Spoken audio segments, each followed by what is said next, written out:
Bienvenidos a Relatos con Rodri, no olvides suscribirte a nuestro queridísimo canal.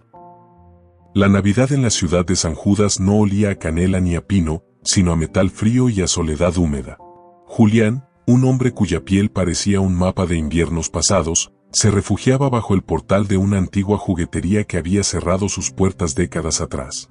No pedía dinero, Julián pedía miradas, pero la gente, envuelta en abrigos caros y bolsas de regalo, caminaba con la vista fija en un horizonte invisible, evitando el contacto con aquel hombre que parecía formado de niebla y harapos. Aquella víspera de Nochebuena, una nieve espesa comenzó a caer, borrando los bordes del mundo. Julián, tiritando, vio a un niño de unos 7 años, solo, sentado en un banco frente a él. El pequeño no lloraba, pero sus ojos tenían la fijeza de quien ya se ha rendido. Julián, sintiendo una punzada de calor en su pecho helado, se acercó con cuidado. No tenía comida, no tenía mantas.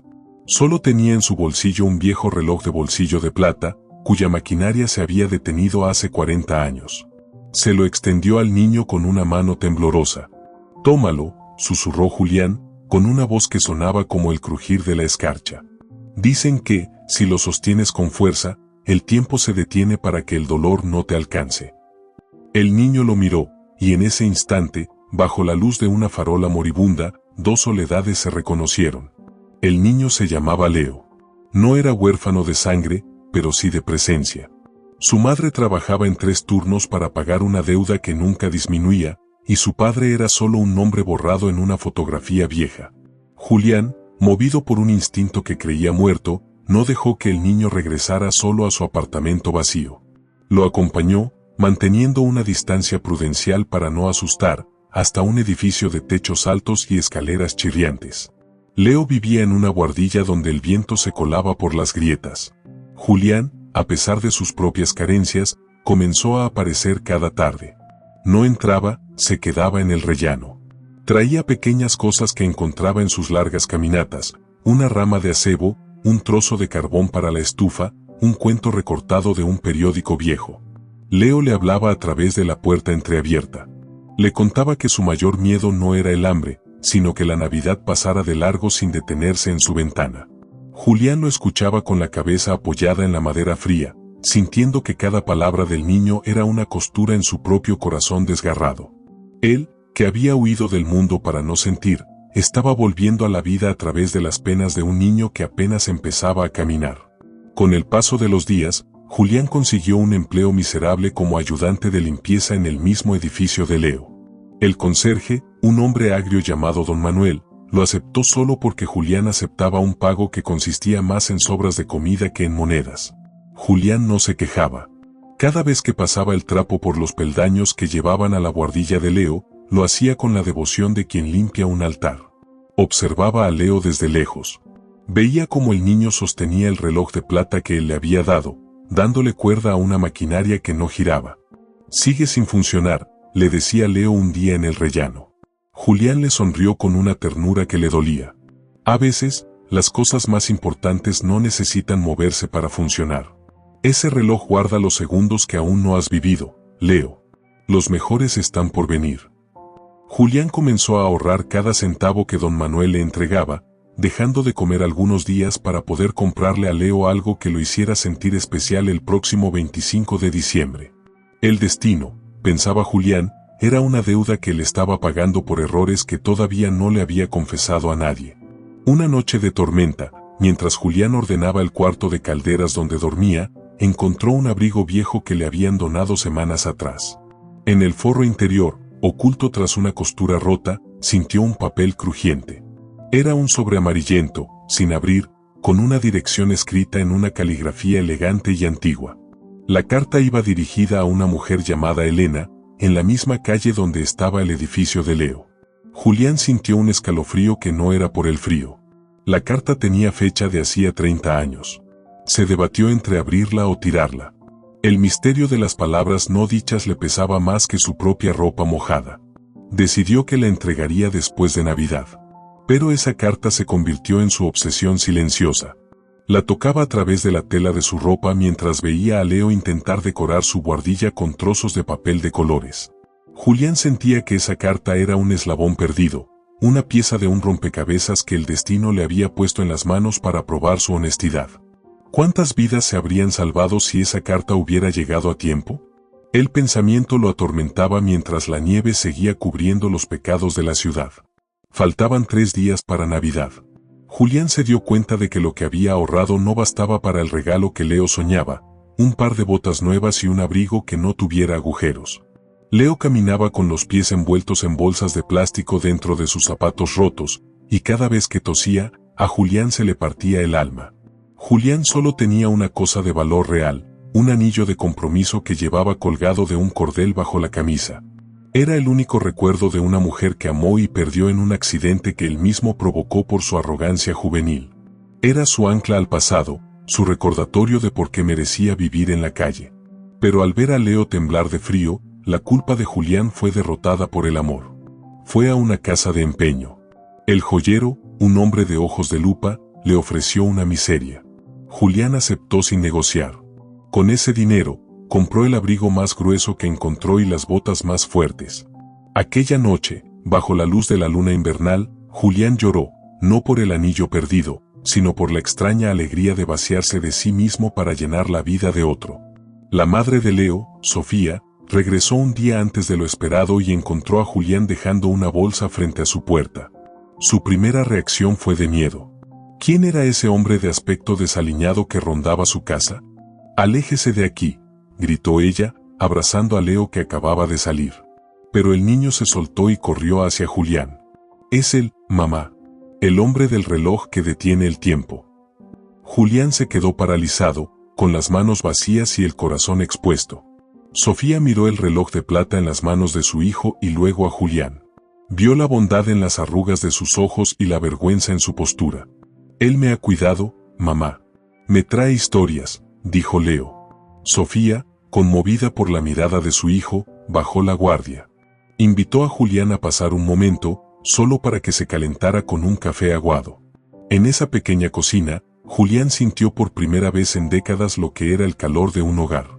No hablaron de fortunas, hablaron de la nieve y de cómo las personas a veces se pierden antes de encontrarse. Julián entendió que la nobleza no se viste de gala, sino de la capacidad de reconocer la humanidad en el otro, sin importar el traje que lleve. Durante la cena de Nochebuena, Sofía mencionó que aquel edificio solía pertenecer a una familia rica que lo perdió todo en un incendio hace años. Julián palideció. Sus manos temblaron tanto que tuvo que dejar la taza. «Yo conocí a esa familia», susurró él, casi para sí mismo. Sofía lo miró con curiosidad. Julián bajó la cabeza. «Yo era el conductor de aquel coche, el que causó que todo se desmoronara». El silencio que siguió fue más pesado que la nieve exterior.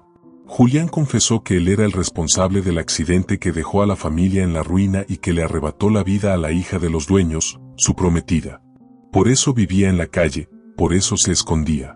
Estaba en ese edificio no por casualidad, sino porque era el único lugar donde sentía que podía estar cerca de lo que destruyó. Leo escuchaba con los ojos muy abiertos, sosteniendo el reloj de plata. Sofía no lo echó, simplemente le puso una mano en el hombro. «La Navidad no es para juzgar el pasado, Julián. Es para ver qué hacemos con el presente». Julián sintió que un muro de hielo dentro de él comenzaba a agrietarse. El destino lo había traído de vuelta al lugar de su crimen para ofrecerle, quizás, el camino de la redención a través de un niño que no sabía nada de rencores. Llegó la medianoche. Leo abrió sus regalos, las botas y el abrigo.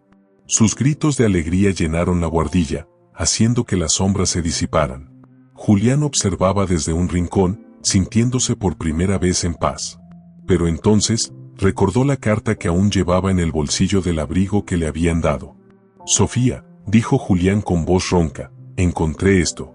Iba dirigido a una tal Elena en esta dirección, pero es de hace 30 años». Sofía tomó el sobre amarillento. Al ver el nombre, se le escapó un suspiro. «Elena era mi madre. Murió esperando noticias de mi padre, que se fue a la guerra y nunca regresó.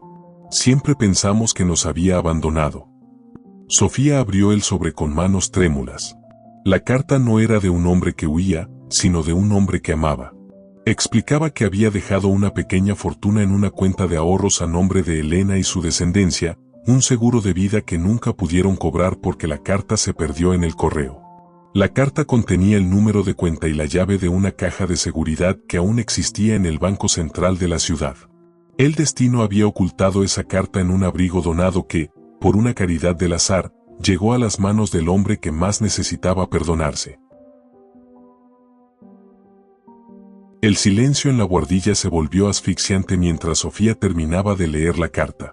Julián observaba cómo las manos de la mujer temblaban, no solo por la sorpresa de la herencia, sino por la firma al final del papel. Julián, dijo ella con un hilo de voz, mi padre no solo dejó dinero. Menciona que su última voluntad era encontrar al conductor del accidente para decirle que lo perdonaba, que sabía que fue una tragedia y no un crimen.